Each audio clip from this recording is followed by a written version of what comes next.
He won't eat from strangers. The dog would not move. 90 pounds of Belgian Malinois, all muscle and old discipline, sat locked in the middle of the diner floor with his ears pitched forward and his eyes fixed on the woman behind the counter. His handler pulled the leash. Nothing. He clicked his tongue, gave the low command in the back of his throat that this animal had obeyed in 3 countries, and under fire. Nothing. Ranger, heel. The dog did not so much as flick an ear toward him. Every table had gone quiet. The lunch crowd at Delia's roadside stopped mid-bite, forks in the air, because there is something that raises the hair on your arms about watching a working dog refuse a working man.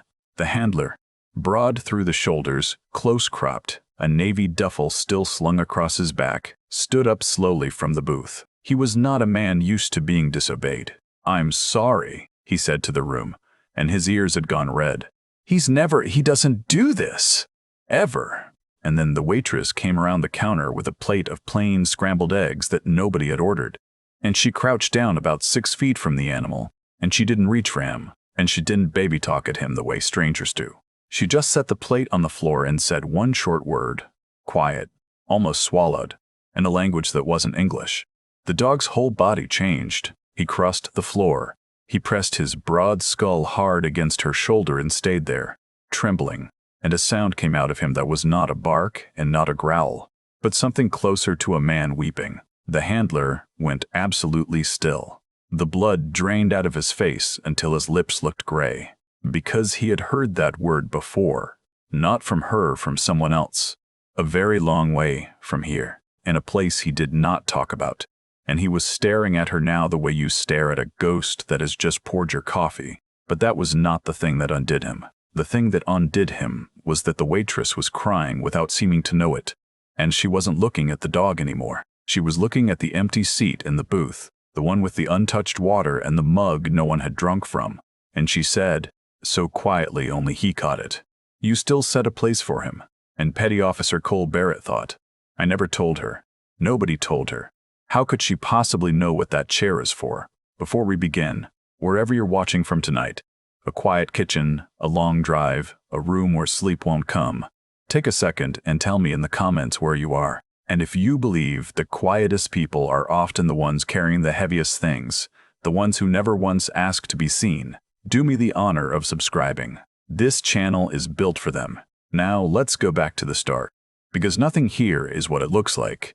Delia's roadside sat off a 2-lane highway in the flat brown edge of nowhere. Gravel lot, hand-painted sign, a screen door that slaps shut behind you like a scold, good pie, cheap coffee, a jukebox that only played half its songs.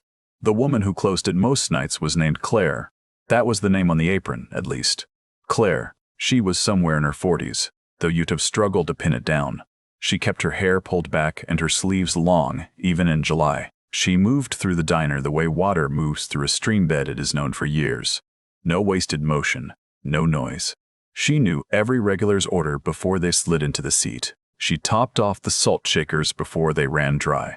She was the kind of worker a manager forgets to worry about because she never once gives them a reason to.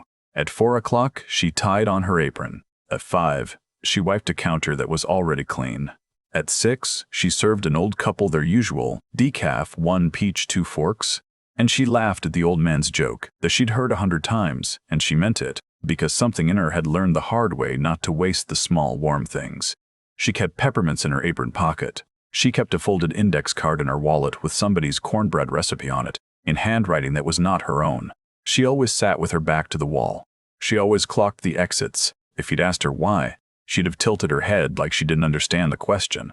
She did not talk about herself. When customers pried, she deflected with a joke and a coffee pot. When the new hire asked where she was from, she said, "All over," and let the screen door answer the rest. But there was one more thing about Clare, and only the owner knew it, and even he didn't know what it meant. Every few weeks, Clare mailed a letter. Same handwriting as the recipe card. No, that wasn't right either. It was addressed in her hand, but the return address was a P.O. box, and the name on the envelope was always the same, M. Reyes. The owner assumed it was family. He never asked. It wasn't family, not by blood. And before that shift ended, the secret Clare had spent 2 years learning to carry quietly would walk in on 4 legs, and the letters she'd been mailing into silence would finally terribly, be answered. Here is what none of the people in that diner knew about the woman they called Claire. Her real name, was Sergeant First Class Rachel Doyle, United States Army, and for 11 years she had been a combat medic attached to a Special Operations Support Element, which is a long and bloodless way of saying she had knelt in the dirt and the dark, and put people back together while the world came apart around her. 4 deployments, a Bronze Star with Valor, a Purple Heart, both of them in a shoebox in the back of her closet, under a folded flag, wrapped in an old t-shirt so they wouldn't rattle when she closed the door. She hid all of it for a reason that was simple and would not heal. On her last deployment, a convoy she was riding with had been hit, and of the people she loved most in that unit, she had been the one who lived. She had knelt, with her hands pressed against wounds that would not close. She had learned the exact weight of a person leaving the world through her fingers, and when she came home, she found she could not stand to be thanked, could not stand the word hero in a stranger's mouth. Every time someone learned what she'd been, their faces did the same soft, pitying thing, and it made her want to climb out of her own skin. So she built a life small enough to manage. A rented room, a quiet job, an apron with a stranger's name on it. She traded her whole history for the mercy of being no one in particular. But here's the part even Rachel didn't let herself look at straight. The letters. Every few weeks, she wrote to Marisol Reyes, Danny's sister, and every few weeks, she wrote the same 3 lines. I'm still looking for him. I haven't given up. I made your brother a promise and I mean to keep it. And every few weeks, the letters came back marked, returned to sender, no forwarding address. Marisol had moved, or Marisol didn't want them. Rachel didn't know which was worse, so she kept writing into the dark, because stopping felt like the second death of a man she couldn't afford to lose twice.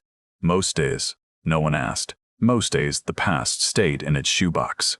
Not this day. The bell over the door rang at 12:40, and 4 men came in out of the white noon glare, and Claire felt the change in the room before she turned around. She knew the type before she saw the faces. It's in the way they carry a room. The way the biggest ones swept the corners without seeming to look. The way they took the far booth by instinct, backs to the wall. Veterans. Recent ones. She'd have bet her tips on it. 3 of them wore civilian clothes that didn't quite cover it. The 4th wore a navy duffel and had a dog. The dog was the thing. A Belgian Malinois in a working harness, lean and switched on, tags jingling against the buckle. A military working dog, retired or near it, the gray just starting to frost his muzzle. He walked at a flawless heel and swept the room the same way his handler did. And when the men settled, he lay down under the table with his chin on his paws and watched everything with the patience of a thing that has waited a long time for something. Claire brought waters. She didn't stare. She learned long ago how to see everything while appearing to see nothing. But small things began to gather, the way they always do before the ground gives way. They ordered like men who'd learned to eat fast and grateful. No complaints, no substitutions. Endless coffee. Ordinary enough. But when she set the plates down, she saw the handler slide a water and an empty mug across to the open side of the booth where no one sat. He did it without looking, the way you set a place out of a habit that has outlived its reason. An extra glass. A seat kept full. She noticed the patch on the duffel, faded, deliberately plain. The kind of insignia that tells you everything precisely by trying to tell you nothing. She noticed the big one, the one with grief worn into his face like weather, kept glancing at that empty seat, then away, then back, like a tongue worrying a broken tooth. And she noticed the dog, because the dog had stopped watching the room. The dog was watching her. And more than that. His nose was working, testing the air in her direction, and his tail had begun a slow, disbelieving thump against the floor, as though he caught a scent he'd been chasing through his sleep for 2 years. You probably learned this yourself, somewhere along the road, that the people who've seen the most tend to say the least about it, that the loudest man in the room is rarely the one carrying the heaviest thing. If you believe we should never judge a person by how quiet they are, or how plain, or how easily overlooked, type never judge in the comments. I'd truly like to know how many of you are out there. Now, back to the diner, because the dog has just stood up. He came out from under the table slow and crossed the floor and sat down square in front of the counter where Claire stood with a coffee pot going cold in her hand. And he would not move. "Ranger," the handler said. "Come." Nothing. He rose, came around, apologizing to the room, and tugged the leash. And that became the scene the whole diner witnessed. A decorated working dog refusing every command his handler owned, locked in front of a waitress, while she stood very still, and something moved behind her eyes like weather far out over open water. "He won't eat from strangers," Barrett said, half to her, half to the room, trying to explain the animal's strange fixation. "He's been trained his whole life. He doesn't take food from anybody but me. He doesn't do this." And Claire, who had planned to do nothing memorable that day, set down the pot, went to the kitchen, cracked 2 eggs into a pan without being asked, no salt, cut them small, and carried the plate back out. She crouched. She set it down. And she said the word, low and short and strange in the mouth. An old field command, the kind you don't hear outside certain units. The kind you'd only know if you'd worked beside dogs like this, in places that don't appear on maps. The dog ate. The whole booth went silent. Barrett's face lost its color. But it was the big man, the one weathered with grief, who came up out of the booth first, and his chair scraped hard against the floor, and his voice was not soft. "Where," he said, "did you learn that word?" Claire stood and wiped her hands on her apron and didn't answer. "Ma'am." He stepped closer, and there was an accusation building in him, sharp as a blade, drawn slow. "That's not a normal command. That's not something you pick up off a video. Ranger doesn't answer to that word for anybody. He only ever answered to one person, and that person is dead. So I'd like to know how a waitress in the middle of nowhere is standing here saying it over my dog." The room felt very small. "You think this is a game?" He pressed louder, because grief turns to anger the way water turns to steam. It's easier to hold when it's hot. "You look something up? Heard a story somewhere? That dog belonged to somebody we buried. You don't get to touch this. You don't get to play at it." Claire looked at him a long moment. She could have walked away. 2 years of practice were screaming it. Laugh it off. Say I don't know what you mean, hon. Refill the coffee. Let the strange moment die on the tile. But the dog was leaning into her leg, and she knew this dog, from the white sock on his left front paw, from the notch out of his right ear, from the way he pressed his skull into your hip when the shelling started, to remind you that you weren't alone in it. She knew this dog because she had been there the day he was pulled, half drowned, out of a flooded culvert as a pup, and she had been there for a great many days after. So she didn't walk away. "His name isn't Ranger," she said quietly. "Not the one he came up with. You renamed him at transfer. His first handler called him Biscuit, because he was the runt of a litter nobody wanted, and he'd do anything for a biscuit." A pause. "That's not in any file." The big man's mouth opened. No sound came. His left paw, Claire went on, low and level, and the coffee maker was the only sound in the room. He tore the pad open on rebar outside a compound. 3rd of March. I stitched it myself under a poncho by red light because we couldn't show white. 4 stitches. He never flinched. He just kept licking my wrist the whole time, like he was comforting me. Barrett sat down. He hadn't decided to. His legs had simply quit. "You want to know how I know the word?" She crouched again, ran her hand down the dog's flank, and his eyes fell shut. "Because I'm the one who taught it to him. It was the recall we drilled for when the primary handler went down and the dog had to work off a secondary. It means, come to safe. It means the fight's over. Come home." Her throat moved. I never thought I'd say it out loud again as long as I lived. She looked up at the 4 of them. "Who was his handler?" she asked. "The one you lost." And the big man, Marcus, though she didn't know it yet, said a name like it cost him something to let it out of his mouth. He said, "Sergeant Danny Reyes." And Rachel put her hand flat on the diner floor to steady herself, because the room had tilted on its axis, and she said very softly, "Danny kept his mother's cornbread recipe folded in his wallet so it couldn't get lost. He made us eat it once off a burn barrel and it was terrible and we all swore it was the best thing we'd ever tasted." Her eyes were wet now and she'd stopped fighting it. "He carried peppermints because he said the Bay's coffee was so bad it owed everybody an apology. And he had a sister, Marisol, and he wrote to her every single week. Even the weeks nothing happened, because he said she'd worry herself sick if a week ever went dark. Marcus had both hands over his mouth. I know all of it, Rachel said, because Danny Reyes died in my arms on the 9th of April, and I have his mother's cornbread recipe folded in my wallet right now, and I have carried a peppermint in my pocket every single day since, because it was the only way I could think of to keep carrying him. Here's the first twist, and it landed on Rachel harder than on anyone, because Marcus took his hands from his mouth, and his face had gone from anger to something far more frightening, hope, and he said in a cracked whisper, Doyle, you're Rachel Doyle? The medic? She went still. How do you know my name?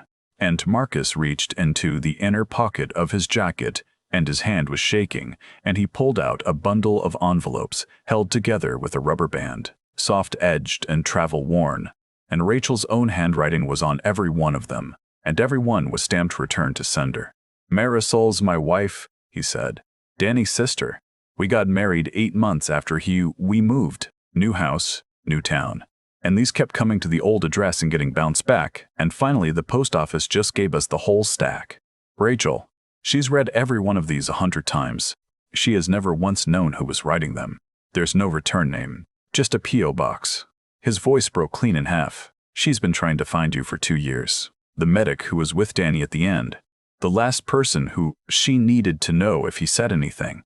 If he wasn't alone. And we couldn't find you, because you buried yourself. You changed everything but your handwriting. Rachel stared at the letters she'd mailed into the dark, coming home to her across a diner table and a dead man's brother-in-law's shaking hand.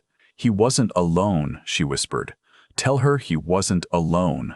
Tell her yourself, Marcus said. She's parked outside. She wouldn't come in. She gets like this in crowds now. But she's 15 feet away, Rachel. She's been 15 feet from you this whole time. The second twist came a breath later, and it came from Barrett. Because Barrett had gone quiet in a different way. Not grief. Something colder. Something like a man doing math he doesn't want the answer to. Wait, he said. Rachel. The medevac. April 9th. He was looking at her arm now, at the long sleeve she wore in July. You were the one they pulled out with. They said the medic didn't make it. That's the record. Doyle R. killed in action April 9th. It's in Danny's file, right under his own name. 2 names, same date, same convoy. He shook his head slowly. We've been grieving you too, for 2 years. You're on the wall, Rachel. Somebody carved you into a wall. The room seemed to hold its breath. There was a mix-up, Rachel said, and her voice had gone very small. And now she did roll back her sleeve, and the burn scars ran silver up her forearm and disappeared under the fabric. 2 medics on that convoy, Doyle and Dole. 1 letter. She died. I lived. By the time anybody caught it, I was in a burn unit under the wrong name. And honestly, she looked at the floor. Honestly, for a while, I let them think it. It was easier to be dead than to come home and be thanked for surviving the people who didn't. So when they fixed the paperwork, I didn't fix the rest of my life. I just stayed gone. I let Rachel Doyle stay on that wall. Danny's sister thinks the medic who held her brother is dead, Marcus said quietly. She grieves you with the same stone she grieves him. Rachel closed her eyes. Outside, a car door opened. She reached into her apron pocket and took out a peppermint, the same as every day, and set it on the floor beside the dog's empty plate, a small red and white thing on the diner tile. And then she told him the rest, because it was time, and because these were the only people left in the world who could hold it. She told them about the convoy, how it wasn't supposed to be a bad day, how the road had been cleared, or they'd thought it had. She told them about the sound, which she wouldn't try to describe because there were no words shaped right for it, only that it turned the afternoon inside out, how she came to with her ears ringing and her own blood in her mouth, how she crawled to Danny first because Danny was closest and Danny was calling for the dog. Biscuit got thrown clear, she said, not a scratch. But he wouldn't leave Danny. He lay down across his legs and would not move. And Danny was laughing, if you could believe it, this awful little laugh, because even then he thought it was funny his dog was more stubborn than the whole enemy. Her voice broke, and she let it. He asked me to take care of him, not himself, the dog. His last clear words were about that dog. He said, he won't eat from strangers, Rachel. You have to be the one now. Promise me. She looked at the animal warm against her side. And then they medevaced me out, and I lost the thread of where the dog went, and I woke up under the wrong name, in a burn unit 2 continents away, and by the time I could stand and search, the trail was 2 years cold. A retired working dog is a needle in a very large haystack, and I couldn't find him. A tear ran and she let it go too. I thought I'd broken the only promise that ever mattered. I thought I'd failed the one thing Danny asked me for, with his last clear breath. She lowered her forehead to the dog's head. And then you walked into my diner. All of you. Every last piece of him I'd lost. His dog, his brother, his letters, his sister sitting 15 feet away. You all walked through the same door at 12:40 on a Tuesday. The bell over the door rang. A woman stood in the doorway with the white noon light behind her, and she had Danny's exact eyes, and she was holding one of the returned envelopes in her hand, and she was looking at Rachel like a person who has just understood a thing that rearranges the whole shape of her grief. "You're not dead," Marisol Reyes said. "No," Rachel whispered. "I'm sorry. I'm so sorry. I've so have." "You held my brother." Marisol crossed the diner floor slowly, and the dog turned his head and thumped his tail against the tile, and she knelt down right there between the counter and the booth, in front of a woman she'd grieved and never met. "You held him. You've been writing to me for 2 years. You've been keeping his recipe in your wallet. And you thought I'd be angry?" She put her arms around Rachel, and the two of them knelt on a diner floor in the middle of nowhere and held onto each other and shook, and Cole Barrett cried openly. And he was not a man who cried, and he did not care one bit. The empty seat at the booth still had its water and its untouched mug. Rachel understood it now. The place kept full. "That's for him," she said into Marisol's shoulder. "You set a place for Danny. Every meal," Marcus said thickly. 2 years. "I started it," said Danny hated eating alone. A wet, broken laugh. "We've dragged that man to breakfast across 4 states. And Rachel laughed too through the tears, because it was exactly the kind of stubborn, tender, ridiculous thing Danny would have loved. And for the first time in 2 years, the laughing didn't feel like it was taking something out of her. The dog, Biscuit, who had been Ranger, who had been Danny's, got up then and did a thing that emptied the room of every dry eye that remained. He walked to the empty seat. He sat down in front of the chair. No one used the chair with the water and the untouched mug. And he looked at it. And he let out one long, low sound, the same grief note he'd made when he first pressed against Rachel. And then he lay down beneath it across the floor, where a pair of legs would have been, exactly the way he'd once lain across Danny's legs in the dust. And he closed his eyes. He had been waiting 2 years for someone to come to that chair. Nobody ever had. "He's been looking for him," Barrett said softly, wonder and heartbreak all through it. 2 years I thought he was just old, just done. Wouldn't bond, wouldn't re-team, wouldn't take a new handler. They were going to retire him to a kennel, and I adopted him so he wouldn't spend his last years alone. But he wasn't done. He was waiting. For a smell. For a word. For the one person who could tell him the fight was finally over. Rachel got up, and she went to the dog under the empty chair, and she knelt, and she said the word again. Soft, low, the recall that meant come to safe, come home, and she opened her arms. And Biscuit came.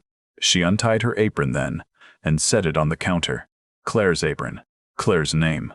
"My name is Rachel Doyle," she said to the whole hushed diner, to the old couple with their peach pie and the cook leaning in the kitchen door, and the 4 people on the floor who had loved the same dead man, saying it out loud for the first time in longer than she could remember. "I was a medic. I served with Danny Reyes. I'm not dead, and I'm done pretending I am. And this," her hand on the dog's back, "this is Biscuit. And 2 years ago I made a man a promise, and today I'm finally going to keep it." It was a year later, almost to the day. There is a small house, now at the edge of a different town. A porch, a screen door that sighs instead of slaps, a fenced yard where an old Malinois with a gray muzzle lies in the sun and watches the world the way he always has, though gentler now, like a soldier who has finally been given leave to stand down. Rachel keeps a photograph on the mantel. Danny, grinning, filthy, sunburned, one arm slung around a much younger Biscuit. Beside the frame sits the cornbread recipe, unfolded now, splattered and stained, because she actually makes it these days. It's still not very good. She makes it anyway. She's not Clare anymore. She had her name put right, taken down off a wall it never belonged on, which is a strange and holy kind of paperwork. She works now with a group that pairs retired working dogs with the handlers who need them, and she is good at it, better than good, because she knows exactly what it is to wait 2 years for someone to come home. Marisol calls her every Sunday. Marcus and Barrett visit, and they bring their families, and they crowd into the little kitchen, and someone always sets one extra place at the table, a glass, a plate, an empty chair. Nobody explains it to the newcomers. Nobody has to. On the anniversary, they drove out together to a quiet green place, with white stones and even rose. Rachel knelt at Danny's and set a peppermint against the base of it, and the old dog laid down across the grass in front of the stone the exact way he'd once lain across Danny's legs. And this time, nobody asked him to move. There was one more stone, a few rows over, that used to have Rachel's own name on it. The government had come and quietly taken it away. But Marisol had asked to keep the little brass plate, and she'd hung it in her hallway polished, beside Danny's photo. Not as a grave marker now, but as a reminder of the day a dead woman walked back into the world carrying her brother's last words in her wallet. The fight was over. He'd been told to come home, and he brought her home with him. Rachel put her hand on the warm stone and didn't say much. She'd said the important thing already, a year ago, on a diner floor, and a word that meant, come to safe. The promise was kept. The seat was full, and the dog slept in the sun. Finally, like a thing that had found the person it had been searching for all along. If you made it all the way here, then you already understand what this story was really about.